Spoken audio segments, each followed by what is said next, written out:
As always, hello from Southern Ontario, Canada. So I've been watching some videos with people charging their EVs, their electric cars, when it's like really cold. Stupidity fascinates me, right? It's like watching a car wreck. So anyways, I won't say what, well, I was watching several different manufacturers, but I won't say anyone. I don't want Elon Musk or the communist Chinese who own the lithium mines to get mad at me. I already got the Canadian government to worry about for that one. So anyways, guy leaves his EV parked. I mean, he made the video on purpose. He left it at a commercial charging station, a fast charging station. For 2 days, it was 15 below Fahrenheit. So what is that in Celsius? Let me see, 15 Fahrenheit. What is that in Celsius? 15, 25 degrees almost Celsius, if I'm reading that right. Anyways, it's cold. Leaves it there for 2 days. It had a 35% charge. When he gets there, it's like at 4%. It can barely crawl over to the charging station, and I mean barely. So right then and there, he's wasted a third of a tank of fuel. Okay? Because this is what kills me about these videos. The true story on what it costs to charge my EV. Well, this isn't in the guy's math. He's out a third of a tank of fuel. Takes him 15 minutes to wrestle the frozen charger cord on. I mean, it's frozen stiff. You should point out there's one charger out of about 6 working. He's glad it wasn't the furthest one away. He wouldn't have made it. So it takes him 15 minutes to get it plugged in. Then he goes back to his other EV, which is sitting there, nice and warm. He's got to mess around on his phone with the app to get the charger, taking his money. Then it takes a couple of minutes, 5 minutes for the charger station to it's got to warm itself up. It's frozen, right? So it's sitting there. It's using some energy. Finally, the car starts taking energy, but it's not charging the battery. It took 45 minutes for the car to warm up the battery enough to take a charge. 45 minutes.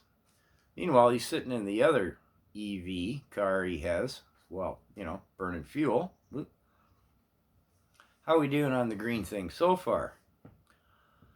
45 minutes later, the car starts taking a charge, starts pulling some real energy. Oh, I should say in the 45 minutes, it used enough energy, electricity. It could have gone 23 miles, be it in a gas car or in an EV. I mean, it's difficult to compare math there, how far you get on a kilowatt, right? As opposed to a gallon, whatever. So, now, here's a forgotten thing in the equation. And all these guys' math. There's a loss between the charging station and the car. There's a heat loss there. Hard to pin that one down. I've heard as much as 20% in some circumstances. Seems a bit extreme. I gotta think that's on the extreme end. But there is always a loss. Let's face it.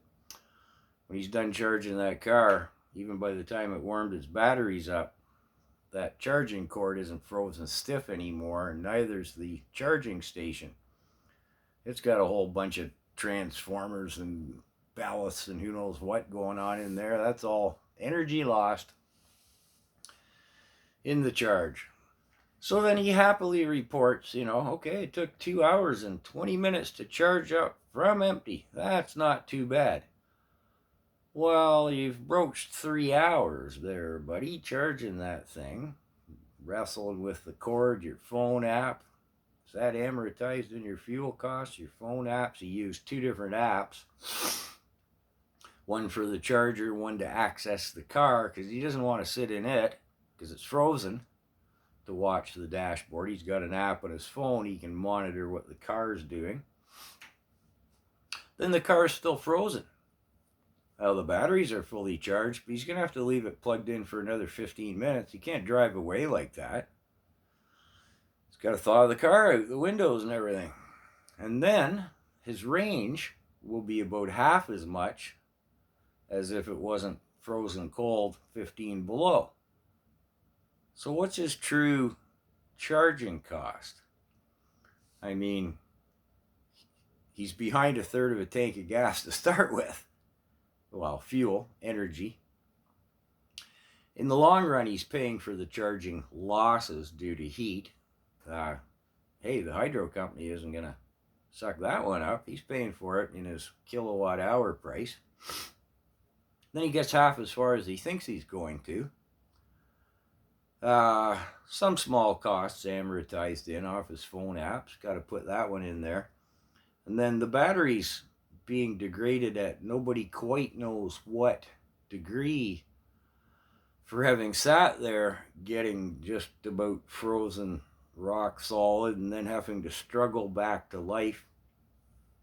The guy who was doing the video was saying in the equation too, I mean, those batteries aren't heated evenly throughout the whole battery pack.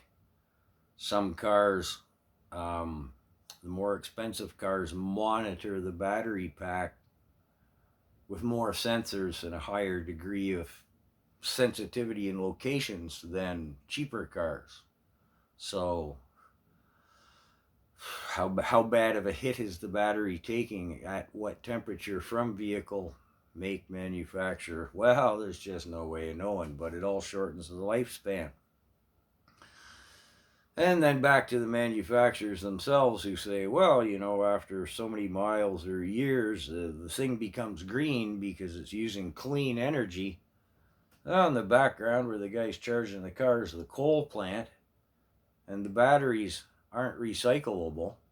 The only recycling being done on EV batteries are government-funded, well, experiments. Oh, we got 70% of the goodies back, but, well, at way more cost than we can sell them for, so we'll keep experimenting with recycling them as long as we're subsidized by the taxpayer's dollar. And then there's still 30% toxic waste left over anyways, but if we show a 1 or 2% improvement every year, we'll keep getting your government funding to recycle the batteries ad infinitum, ad nauseum. Wow. But like I say, stupidity kind of fascinates me. It's like watching a car wreck.